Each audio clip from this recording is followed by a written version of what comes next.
Ever since the 27th of January 2021, I've been on a journey of bulking on muscle gain, gaining 27 kilos myself. And in this video, I'm going to be giving you guys 7 rules that I've always followed that has helped me make such a transformation so you can start to do the same. Let's get into it. Why having a set of rules and a set of principles that you follow is because it gives you a baseline, right? It gives you that foundational structure beneath what you are going to be building, and in that sense I mean your transformation. You've got to think about it like this.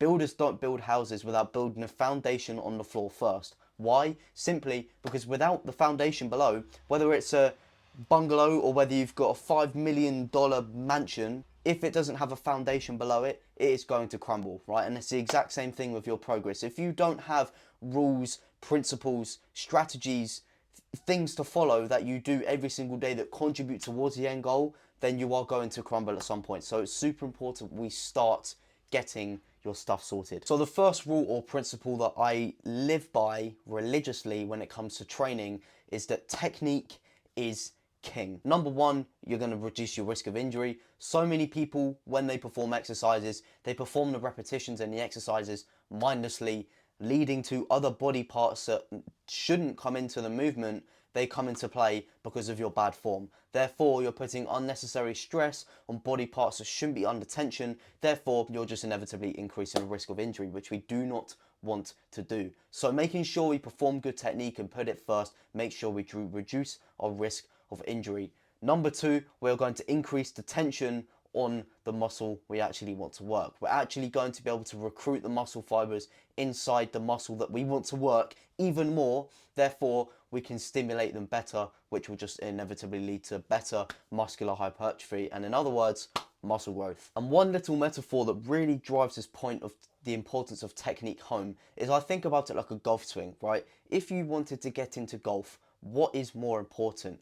Your execution of the swing with the different clubs, or how far you can drive it? Obviously, it's how you execute with different golf clubs, right? Your ability to perform a good swing with all the different golf clubs, right? Your movements, how you bring the golf club back, how you execute and follow through.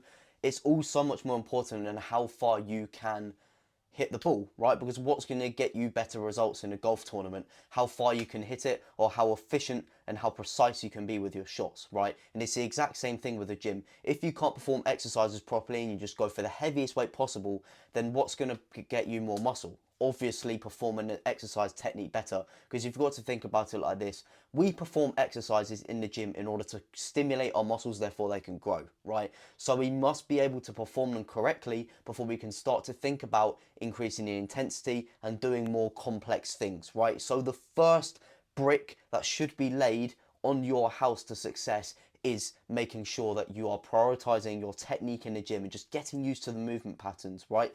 Building that relationship between the neuroreceptors and your muscles, right? Because that is what is going to get you further in the long term, not trying to lift as much heavy weight as possible. And if you do that, you'll probably get injured and you'll learn the hard way, right? So do not do that. And that is tip number one. Rule number two that I've always followed, predictability, right? Predictability is one of the most important things in bodybuilding and muscle gain, and if you're trying to bulk and eating a calorie surplus every day. The reason is because if you don't necessarily have a plan, you're not going to have direction, right? And you're sort of going to be confused of what to do every day. However, we want to know what we're going to do in advance. And I'll give you a perfect example of why this is so important. So last week, I just got back from holiday, and I don't necessarily have a training plan or a diet plan at the moment, right?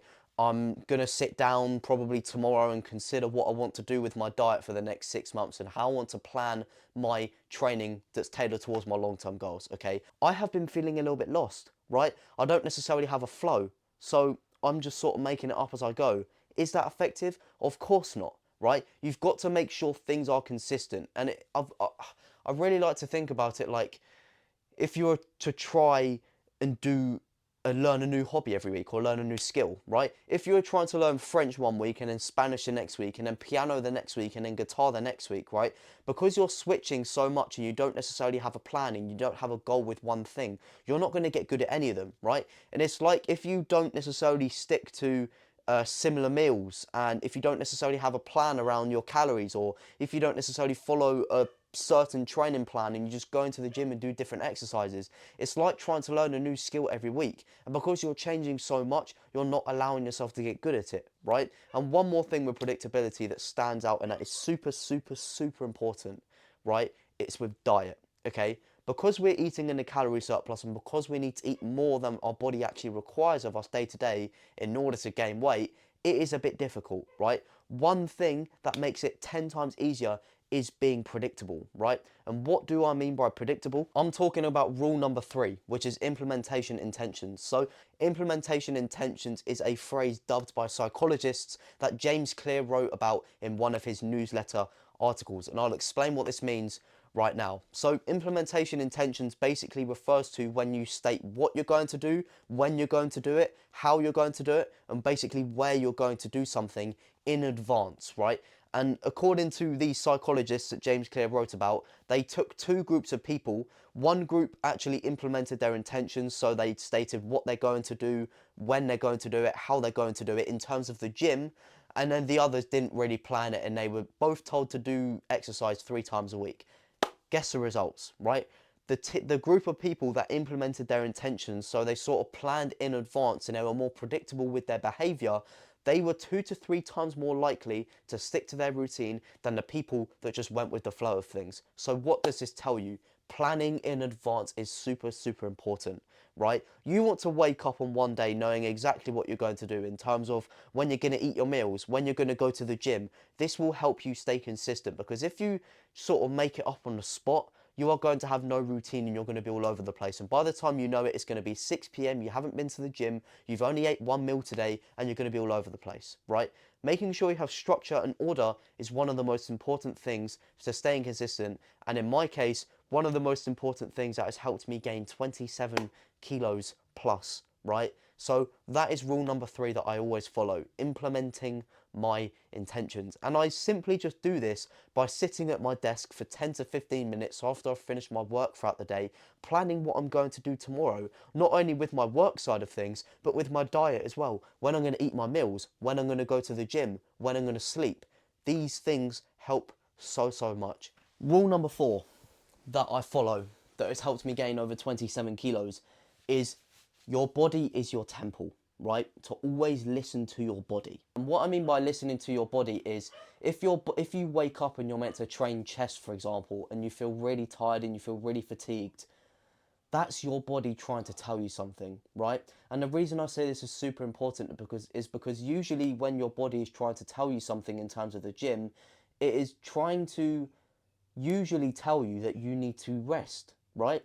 And the reason why I say this is a rule I follow is because recovery in the gym is one of the most important, if not the most important thing, after you've got the training and the diet consistent, that is going to help you grow muscle. Why, you ask? Well, our muscles simply grow when we recover, right? We do the damage in the gym and recovery recharges our muscles bigger and better, right? Think about it like a phone battery.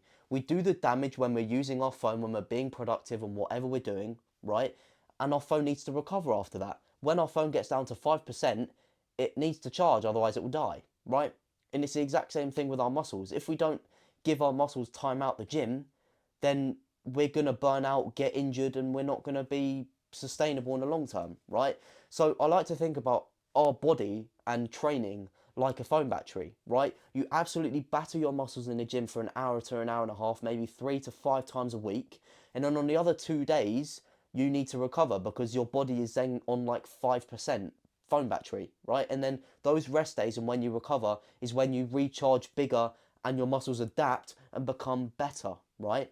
So that is one of the rules that I follow and that you must follow as well. Recovery is king. Listen to your body and that your body is your temple. Rule number 5 that I follow is simplicity, okay? This is probably one of the most important things to understand for a beginner, okay? Because the more minimal you can be and the more simple you can be, and if you can do the least possible, that is when you make the most progress because you can add more as you go, right? It's like if I were to be on day 1 of the gym and I started to eat 257.5 grams of protein with 358.2 grams of carbohydrates and like 0.4 grams of fiber. It's just an example, obviously 0.4 grams of fiber is like crazy. But, you know, if I were to make things so complicated and so specific on day one, then I would inevitably crumble. Because as I was talking about at the beginning of the video, we need to build the foundation. We need to build our blocks on the lower level before we can move up and build them at the top of the house, okay? So simplicity is one of those ways you build the blocks at the bottom, okay? Keeping things as minimal and as simple as possible, and seeing the activity and the task and the action for what it is, not who you are, right? Okay, so what I mean by this is so many people they have the misconception that growing muscle and building muscle is so complicated and it's so difficult, and whatever they do they can't do it, right? Because they believe that, that's how it's going to manifest in their reality. Because they believe it's going to be hard, and because they believe it's going to be difficult, it will manifest to be difficult. So when they go to the gym and when they do bicep curls, they're like, oh, this is difficult, this isn't working. And those negative beliefs reinforce in their behavior, therefore their reality. So they don't end up making any progress, right? So coming to terms that the gym is actually so much more simple than you think, and making sure keeping this process as simple as possible for yourself as a priority is how you're going to make it so far, right? 6-time Mr. Olympia champion Dorian Yates, up there with the book there, he always talks about simplicity. He was one of the best bodybuilders of all time, and he made things super simple, right? All muscle building is eating in a calorie surplus, training harder than last time, and training sensibly, and making sure you're recovering efficiently, right? They are the the pillars, right? If you can do them efficiently, you will grow muscle, right? It's nothing more than that. And that is rule number 5, simplicity. Okay, so now moving on to rule number 6, the penultimate one of this video, and this is track religiously. Okay, what do I mean by track religiously? I mean 2 things in particular: tracking your workouts and tracking your calories, right? It may sound boring as fuck, but once again, if you believe it to be boring as fuck, then it will manifest in your behavior and it will become boring as fuck in your reality. However, if you look at tracking your calories as something exciting, like you're writing a story for yourself, then it's going to become a game. You're going to gamify it and you're going to make it a lot more fun than you would initially believe it to be, right? Tracking your calories and tracking your workouts religiously is super important for one reason: so we can gather what is called feedback, right? Feedback is a mechanism that we use to help us improve. For example, when you track your calories every day and you see that you haven't gained weight for the last 2 weeks, you'll be like, let me look at my calories, right? And if you've been consistent with the amount of calories that you initially set out to eat, for example, if a calorie calculator told you to eat 3,000 calories and 2 weeks later you're still at the same weight, and you check your tracking and you've been eating 3,000 calories, then that tells you that 3,000 calories isn't enough. So instead of not tracking and then being confused to fuck and not wondering what on earth is going on, you now know that 3,000 calories is too little for you. So what do? You then increase the calories to 3,250, for example, and then you start gaining weight. That is the benefit of feedback. Feedback tells us when something is wrong, what it exactly is, so we can then make changes to improve and get out of this plateau, right? So many people are stuck in square one, or they're stuck at a plateau because they don't have this feedback. They don't know what they're doing wrong, and they make changes to things that were actually working before, right? For example, if someone doesn't track their calories and they're not gaining weight and not progressing, they may blame their training and change their training, even though their training was working completely fine and they didn't know the problem in the first place, right? So making sure you track religiously is absolutely imperative, right? And one app in particular that I really like to use to track my calories is MyFitnessPal. I'm not sponsored by them, I just use them personally, and I've been able to gain 27 kilos over 4 years, right? Don't get me wrong, I wasn't tracking for 4.5 years straight, right? There were phases and there were periods of time where I didn't necessarily track. You can make progress without tracking. However, as a beginner, it is so important just to get in the habit of it as you're getting into it and learning about the trade, okay? And back to the point I was making about how you perceive tracking, right? It's so important that you sort of make it fun for yourself, right? You don't want it to be something boring as fuck, because we don't live long enough to do anything that is boring as fuck, Okay, so you want to look at tracking as like you're writing your own come up story, right? Chapter 1 is you starting off, maybe being inconsistent here and there, and you know you're trying to get used to this whole thing. And then chapter 10, you're nailing your calories every day. You've seen the exponential progress on incline dumbbell press since chapter 1, right? You can see the progression through the book, right? You've got to imagine it like you're writing a book for someone, but the content in the book is your progress over time, right? You want this progress over time, and you want this story of yours to be so fucking sick that this person comes back to read this book time and time again because it motivates them to do the same thing, right? Someone wants to read about you and your success story, you know, eating 3,000 calories every day, gaining weight, maybe having a little bit of a plateau here and there, but because you track your stuff, you're able to solve that and overcome that. That is going to inspire people, and that is what should inspire you, right? So it may sound stupid, you know, it's only tracking stuff, but how you frame something is super important, and it can really determine how consistent you are with this stuff. And it is super important because that can ultimately determine your progression, right? So that is rule number 6, and let's move on to the final rule.